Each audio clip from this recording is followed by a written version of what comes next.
Hello everyone, welcome back to my channel Shyam Priya's lifestyle. और कैसे हैं आप लोग? आई होप आप लोग बहुत अच्छे होंगे। हो चुकी है सुबह और मैं सब काम निपटा करके अब बस बैठी हूँ आकर के। खाना अभी फ़िलहाल नहीं बना है। एक्चुअली आज मैंने बनाई है राम रंगी। पता नहीं आप में से कौन कौन से लोग जो है इस डिश के बारे में जानते हैं, लेकिन जो हमारे यूपी साइड के लोग हैं वो इस डिश को बहुत अच्छे से जानते होंगे। आज के दिन की शुरुआत फ़िलहाल इसी तरीके से हो चुकी है। इससे पहले कि हम अपना व्लॉग स्टार्ट करें, अगर आप लोगों ने अभी तक मेरे चैनल को सब्सक्राइब नहीं किया है तो प्लीज़ मेरे चैनल को सब्सक्राइब कर लीजिए, लाइक कीजिए, शेयर कीजिए और भर भर के कमेंट कीजिए, क्योंकि ये जो मंथ है ना ये बहुत ज़्यादा एक्साइटेड जाने वाला है। बहुत ज़्यादा अच्छे अच्छे इवेंट्स से भरा हुआ ये मंथ है। बहुत कुछ इस मंथ में होने वाला है, आप लोग को बहुत कुछ देखने के लिए मिलेगा। प्लीज़ प्लीज़ प्लीज़ मेरे चैनल को ज़रूर से सब्सक्राइब कीजिए। तो चलिए ज़्यादा वेट नहीं करते हैं, अपने ब्लॉग को आगे बढ़ाते हैं। Let's get started. गाइस, ये आप लोग देख सकते हैं कि ये आज मैंने सेकेंड टाइम बनाई है। फर्स्ट टाइम मैंने इसको अपने ससुराल में बनाया था और आज मैंने इसको अपने यहाँ मायके में बनाया। जैसे आप सब लोग जानते हैं कि मैं अपने मायके आई हुई हूँ। देखिए, आई होप कि ये खाने में भी काफ़ी टेस्टी होगी, बट ये लुक दिखने में तो काफ़ी ज़्यादा यमी है। इन महाराज जी को देखो ज़रा अभी शाम हुई है और ये जो है रजाई के अंदर जा चुके हैं। क्यों? क्योंकि ये दिन भर सोई नहीं है और अब इसलिए इनको शाम को नींद आ रही है। बेटू, नींद आ रही है आपको? नींद आ रही है, लेकिन अभी नहीं सोना है आपको। आप तो सोने से वैसे भी कितना कतराते हो। नहीं, अभी नहीं सोना है। नहीं, अभी नहीं सोना है। इनका भी खूब है, दिन भर नहीं ये सोता है लड़का, और जो है शाम से ही इसको नींद आने लग जाती है। कहाँ जा रहे हो बेटू? आपने शॉक्स नहीं पहने हैं? काम हो गया है ख़त्म, सब लोग खाना पीना खा चुके हैं, तो मैंने सोचा चलो थोड़ा बहुत जो और शूट कर सकते हैं वो कर लेते हैं। और मैं यहाँ आई हूँ एक रीज़न की वजह से। एक्चुअली जो मेरी सिस्टर हैं उनकी ननद की है शादी। तो शादी में जो है माई लड़की के शादी घर में ससुराल में किसी की भी होती है, लेकिन जो लड़की होती है ना उसके मायके से जो कुछ भी जाता है पहनावन, बहुत आप लोगों ने नाम सुना होगा। मुझे कमेंट करके बताइएगा कि आप लोगों की तरफ इसको क्या बोलते हैं, कि जो बेटी के ससुराल से जाता है दामाद को और उनके फैमिली में। हमारे तो पहनावन कहते हैं, शादी के समय मंडप के नीचे पहनावन पहनाई जाती है। तो वो लेना था और इसी वजह से पापा ने मुझे बुलाया था। काफ़ी टाइम से मुझे कह रहे थे कि आ जाओ सामान खरीदवा दो। देखिए, जेंट्स के कपड़े जो हैं वो तो जेंट्स खरीद सकते हैं, लेकिन लेडीज़ के जो कपड़े होते हैं ना वो उन लोगों को आइडिया नहीं है। और ऐसा नहीं है कि घर में लेडीज़ नहीं है, लेडीज़ हैं, मेरी भाभी हैं। बट मेरी भाभी की डिलीवरी हुई थी और फिर उनके जब बेबी हो गई तो एक्चुअली मेरे यहाँ मायके में जो है उनकी कोई केयर करने वाला नहीं था। इतना अच्छे से जो केयर हो सकती है मायके में वो यहाँ नहीं हो पाती, तो इस वजह से उनको जाना पड़ा। और वो अब लेकिन फ़िलहाल वो इसी मंथ में आने भी वाली हैं। और हम लोगों ने जो बहुत दिन से अपनी जो हमारी क्यूट सी परी है उसको देखा भी नहीं है, तो हम लोग जो है उसको देखने वाले हैं, तो वो एक अलग फीलिंग है। तो इसी वजह से पापा ने मुझे बुलाया था और मैं यहाँ आई तो मैंने सोचा कि चलो कोई बात नहीं, 5 महीने हो गए हैं। वो अपने आप से ही पूरा घर देखते भी हैं, जॉब भी वो करते हैं और पूरा घर भी वो देखते हैं, सब कुछ वो खुद से अकेले मैनेज करते हैं। मेड लगती है बार बार, लेकिन क्योंकि ये लोग जॉब में, भाई और मेरे पापा दोनों ही जो है वो वर्किंग में हैं, तो इसलिए इन लोगों का क्योंकि टाइम नहीं सेट हो पाता है, तो मेड भी आती है, वो भी कहती है कि टाइम ही नहीं सेट हो पा रहा है, तो उसमें वहाँ पे भी प्रॉब्लम आ जाती है। तो इसी वजह से पापा ही जो है मेरे वो पूरा घर देखते हैं, सारा काम। एक बहुत कहते नहीं, हम लोग के लिए बहुत ज़्यादा ये दुख की बात है कि उनकी 3 3 बेटियां हैं, फिर भी उनको नहीं, वो कर खुद ही करते हैं। तो ये तो वाकई में बहुत ज़्यादा दुख वाली बात है हम लोगों के लिए। मैं तो लोकल में, मेरी शादी तो लोकल में हुई है, लेकिन मैं फिर भी बिल्कुल नहीं आ पाती। एक्चुअली मेरी जो दूर बहनें हैं ना वो फिर भी आ जाती हैं, लेकिन मैं तो बिल्कुल भी नहीं आ पाती हूँ। लेकिन मुझे जब कभी मौका मिला, आज मुझे मौका मिला और मैं खुद पापा के पास आना चाह रही थी, तो इस वजह से मैं आज आ गई। आज आप लोग पता है ना, इतने दिन के बाद इन लोगों ने गरम खाना खाया है। कभी बना कर रख देते हैं, कभी फ़ोन आ गया, इधर चले गए उधर चले गए, तो ऐसे इन लोग की लाइफ जो है चल रही है। फिलहाल अब भाभी वापस आने वाली हैं, तो हो सकता है कुछ इन लोग की कंडीशन में सुधार आ जाए। हाँ, आप लोग सोच रहे होंगे कि क्या इनके घर में सिर्फ इनकी भाभी ही हैं लेडीज़ में। सो जी हाँ, मेरे घर में सिर्फ मेरी भाभी हैं। एक्चुअली 2019 में मेरी मम्मी जो है वो एक रोड एक्सीडेंट में एक्सपायर हो गई थी। अ, मैंने कहा ना कि इसी वजह से मुझे यहाँ आना बहुत ख़राब लगता है। देखिए, हम दो परिस्थितियों में बिल्कुल जाना नहीं चाहते। एक जो हमने बहुत दुख के दिन देखे होते हैं, एक हम वहाँ जाना पसंद नहीं करते, और एक वो टाइम होता है जो हमने बहुत ज़्यादा सुख देखा होता है ना, बहुत ज़्यादा खुशियाँ देखी होती हैं, और फिर हमको पता होता है कि फ्यूचर में हमें वो खुशियाँ मिलेंगी नहीं। तो वो, क्योंकि हम वो खुशियाँ देख चुके होते हैं, वो खुशियाँ हम पा चुके होते हैं, और फिर हमें पता है कि वो नहीं मिलने वाली, तो उस परिस्थिति में भी अपने आप को हम नहीं ढालना चाहते हैं, नहीं डालना चाहते हैं। सो सेम कंडीशन मेरे ऊपर भी अप्लाई होती है कि मैंने सच में वो प्यारे प्यारे मोमेंट्स जिए हैं, वो लाइफ मैंने, वो लाइफ टाइम, वो एक ज़ोन मैंने अपने घर में, यहाँ मायके में मैंने वो स्पेंड किया है कि वो इतना ज़्यादा, वो कहते नहीं कि गोल्डन पीरियड, तो सीरियसली वो गोल्डन पीरियड था मेरी लाइफ का।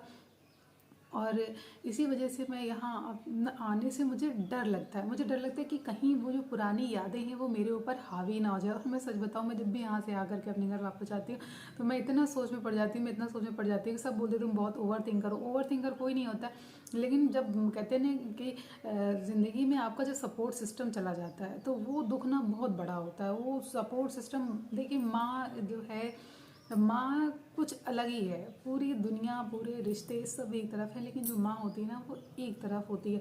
हर इंसान आपको जज करेगा, आपने कोई गलती की, आपने कितना बड़ा क्राइम कर दिया, हर इंसान आपको जज करेगा। जो आपके जो करीबी है ना वो आपको डांटेंगे, मारेंगे, आपको प्रोटेक्ट करेंगे, ठीक है, वो ठीक है, वो अच्छी बात है। लेकिन एक माँ ऐसी होती है ना कि जब आप कुछ गलती करते हो तो वो आपकी गलती से डरती इस वजह से है कि अब सब आपको डांटेंगे, तो इस वजह से वो एक चट्टान बन के आपके सामने खड़ी हो जाती है। और आपको कितनी भी आपने गलती करी हो ना, आपको पता है कि ये मम्मी जो है ना, ये हैं, तो मुझे फिर मेरा कोई बाल बांका नहीं कर सकता है। तो एक्चुअली में मेरी मम्मी जो है वो इसी तरीके से थी कि हम लोग, आप ये समझ लीजिए कि जब मेरी मम्मी जब एक्सपायर हुई थी तो मैं तो अभी भी डिप्रेशन में चलती हूँ। उस वजह से मैं अभी भी डिप्रेशन में चलती हूँ, और मुझे मुझे पैनिक अटैक्स आ जाते हैं। क्यों? क्योंकि कहते नहीं कि इंसान, माँ बाप लाइफ में एक टाइम ऐसा ज़रूर आता है जब सबके माँ बाप चले जाते हैं। हाँ, तो सबके माँ बाप चले जाते हैं, लेकिन वो एक समय होता है ना, सबके सब समय होता है। मैं भी हमेशा अपने बेटे के जीवन में तो नहीं रहने वाली, एक टाइम आएगा जब मैं भी चली जाऊँगी। लेकिन जब पूरा मैं उसको सेटल कर दूँ ना, मैं उसको पूरा प्यार दे दूँ ना, तब मैं जाऊँ तो ठीक है। ऐसे मैं भी चली गई, और आप लोग विश्वास नहीं मानेंगे कि मेरा बेटा जो है वो 3 महीने 3 दिन का था जब मेरी मम्मी एक्सपायर हुई। बरसाइत जो वट सावित्री पूजा होती है, वो उसके अगले दिन मेरी मम्मी गाँव जा रही थी पापा के साथ में, बाइक से जा रही थी जिसमें लॉकडाउन लगा हुआ था। और उस वक्त पता नहीं मेरी मम्मी कैसे जो है बाइक से गिर गई, और ऑन द स्पॉट जो है, ऑन द स्पॉट मैं नहीं कहूँगी, और वो बाइक से वहाँ पे गिर गई, और वो एक्सपायर हो गई। जैसे ही वो फिर लखनऊ उनको रेफ़र कर दिया गया, और हम लोग को फ़ोन पे बताया गया कि मम्मी के हेड इंजरी हो गई है। तो हम लोग जो है डर गए, रो रहे थे, बट ये नहीं पता था कि ये होने वाला। और मेरे साथ तो ये था कि मेरा बेटा 3 महीने 3 दिन का था, और मेरी हालत जो है बिल्कुल भी ठीक नहीं थी। और मैं, मेरे पापा एक्चुअली मुझे फ़ोन कर रहे थे, और मेरा फ़ोन वॉशरूम में रखा हुआ था। उन्होंने मुझे 10-15 बार कॉल किया, लेकिन मेरी तबीयत इतनी ज़्यादा ख़राब थी और मेरे रूम में कोई था भी नहीं जिससे मैं कहती कि मेरा फ़ोन उठा दे, और मैं फ़ोन नहीं रिसीव कर पाई। शायद अगर मैं उस दिन अपना फ़ोन रिसीव कर लेती, शायद फ़ोन मेरे हाथ में होता, तो मैंने अपनी मम्मी को ज़िंदा तो मैं देख पाती। मैं जब तक यहाँ से लखनऊ पहुँची तब तक जो है, हम जहाँ हॉस्पिटल में जो है एम्बुलेंस खड़ी हुई थी, और डॉक्टर पहले डिक्लेयर कर चुके थे कि मम्मी मेरी जो है वो शी इज़ नो मोर। तो मतलब मुझे तो अपनी मम्मी देखने के लिए नहीं मिली, और मैंने वो सपने सजा करके मैं बैठी हुई थी कि हमारे यहाँ होता है कि ससुराल में 6 महीने के बाद जाया जाता है अपना बच्चा लेकर के। तो मैं सोचती, मम्मी से फ़ोन बात करती थी कि मम्मी जब मैं आऊँगी ना तो भैया को आप संभाल लिया करना, मैंने सो जाया करूँगी, ये रात रात भर मुझे सोने नहीं देता, मम्मी आप बच्चा था। तो मम्मी कहे अरे कोई नहीं बेटा, तुम आ जाना, मैं सब कुछ देख लूँगी। तो वो सब सपने सब धरे के धरे धरे रह गए, जो बहुत ज़्यादा पेनफुल है, और शायद मैं उन चीज़ों के बारे में बात करना नहीं चाहती, लेकिन चलिए कोई बात नहीं है। भगवान ने एक माँ मुझसे छीनी, लेकिन उन्होंने मुझे 2 माँ दी हैं, और मेरी 2 बहनें हैं, और वो एक माँ छीनी भगवान ने, मुझे 2 माँ दी हैं। इतना ज़्यादा मुझे प्यार करती हैं, इतना ज़्यादा। मैं अपने परिवार में मैं सबसे छोटी हूँ और वो मुझे इतना ज़्यादा प्यार करती हैं कि मैं मतलब मैं बता भी नहीं सकती। मैं दुखी होती हूँ, जो क्वालिटी मेरी मम्मी के अंदर थी कि अगर मैं कभी दुखी होती थी ना, उनका तुरंत कॉल आता था, क्या बात है, तुम्हारी याद आ रही थी। तो मैं समझ जाती थी कि ना कि इनके अंदर सब रिश्ते अलग हैं, लेकिन माँ का जो सब रिश्ते हमारे जन्म के साथ जुड़ते हैं, लेकिन माँ का रिश्ता जो है वो 9 महीना एक्स्ट्रा चलता है। कहते नहीं कि माँ का कर्ज कभी कोई नहीं चुका सकता है, तो इसी वजह से नहीं चुका सकता, क्योंकि वो रिश्ता हमारे साथ 9 महीने पहले एक्स्ट्रा का होता है। वो पेट से कनेक्शन होता है ना, तो वो जब हमारे बच्चे को तकलीफ होती है तो हमें पहले ही पता चल जाता है। जैसे हमारा बच्चा अगर कभी भूखा होता है तो हमें छटपटाहट लगने लगती है, हमें अपने पेट में दर्द होने लग जाती है। तो कुछ तो मिरेकल है ही ना, कुछ तो डिवाइन पावर है, कुछ तो हमारा और हमारे बच्चों का कनेक्शन होता ही है।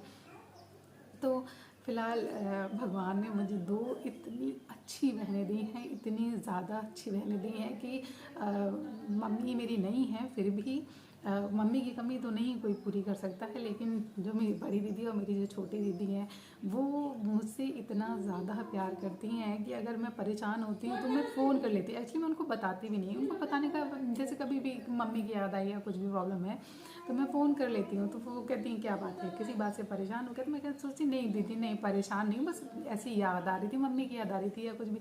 तो वो लोग मुझे बहुत प्यार से समझा देती हैं। और ऐसा नहीं है कि वो लोग टूटी नहीं है, वो लोग मुझसे ज़्यादा टूट गई हैं, लेकिन ये है कि वो जानती हैं कि वो उन्हें मुझे संभालना है।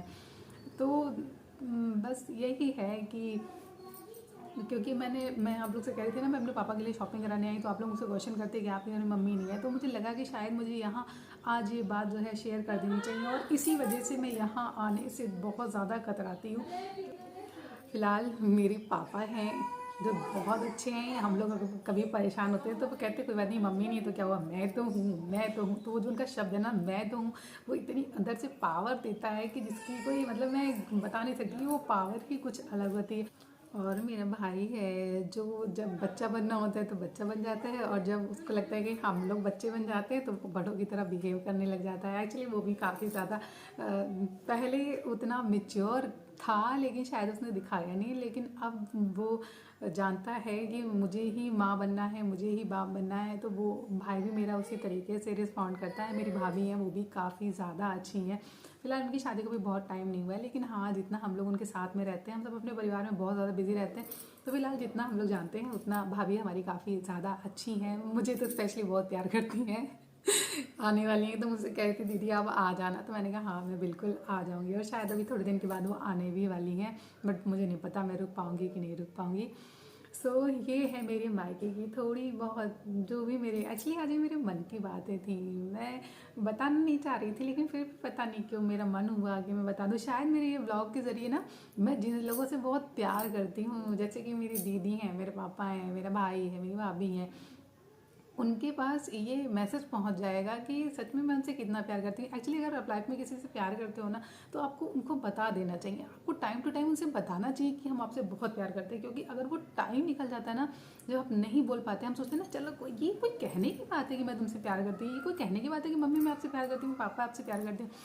ये सच में कहने की बात है, क्योंकि जब इंसान हमारी लाइफ में नहीं रहता है ना, तो वो गिल्ट इतना ज़्यादा होता है ना कि फिर बहुत तकलीफ़ होती है। अंदर की मन की तकलीफ़ें, शारीरिक तकलीफ़ें चली जाती हैं, लेकिन जो आपकी मनः तकलीफ़ें होती हैं ना, वो आपके लिए अनबियरेबल होती हैं। तो इसीलिए अगर जब टाइम मिले, जब कहीं कोई प्लेटफॉर्म मिले आपको बताने के लिए कि हाँ दीदी आई लव यू, तो मैं तो अपने आज कह ही रही हूँ कि हाँ दीदी आई लव यू, पापा आई लव यू, भैया आई लव यू। तो आपको भी जब टाइम मिले अपने माँ बाप को जितना प्यार दे सकते हैं ना, आप उतना प्यार दीजिए, स्पेशली अपनी मम्मी को। थोड़ा पार्शल हो जाऊंगी मैं, हाँ तो मैं ये कह रही हूँ कि अपनी मम्मी को जितना प्यार कर सकते हो ना उतना प्यार कर लो, क्योंकि ये चीज़ें होती ना जब ये हाथ से ऐसे छूट जाती हैं तो फिर बहुत बहुत दुख लगता है, बहुत ज़्यादा दुख लगता है। हम सोचते हैं कि अब मुझे लगता है कि अगर एक सेकंड के लिए भी मुझे मम्मी मेरी मिल जाए तो मैं इतना प्यार कर लूँ, इतना प्यार कर लूँ कि मैं उनको छोड़ूँ नहीं, मैं उनको जाने नहीं दूँ, लेकिन शायद वो प्यार मेरे नसीब में नहीं है। तो चलिए फिर भी कोई बात नहीं है, हो सकता है आज मेरे ब्लॉग के थ्रू आप लोग को कुछ सीख मिली हो कि अपने माँ बाप को हमें टाइम टू टाइम उनको ये बताना चाहिए कि हाँ हम आपसे कितना प्यार करते हैं। सच में आप बिलीव कीजिए, आप जब उनको बताओगे ना तो उनको वो खुशी मिलेगी जो खुशी उनको कहीं नहीं मिलेगी। आप सिर्फ इतना कह दोगे ना मम्मी आई लव यू, पापा आई लव यू, तो आपको लगेगा अरे ये तो फॉर्मेलिटी, वो फॉर्मेलिटी नहीं होती। हम मैं भी पहले ऐसे सोचती कि ये फॉर्मेलिटी कहना थोड़ी ना पड़ेगा मम्मी आई लव यू, लेकिन अगर आप कह दोगे ना तो वो कुछ और है। एक बार कह के ज़रूर ट्राई करके ज़रूर देखना, देखना आपको खुद को कितनी खुशी मिलेगी। सो और कैसा लगा आप लोग को आज का व्लॉग? आई होप आप लोग को आज का व्लॉग अच्छा लगा होगा। अगर अच्छा लगा हो तो प्लीज़ मेरे चैनल को सब्सक्राइब कर लीजिए, लाइक कीजिए, शेयर कीजिए, कमेंट्स कीजिए और हाँ नोटिफिकेशन बेल को हिट करना बिल्कुल भी मत भूलिएगा। चलिए मिलते हैं नेक्स्ट व्लॉग में। जय हिंद, जय भारत। और हाँ अपने मम्मी पापा का हमेशा ख्याल रखिए।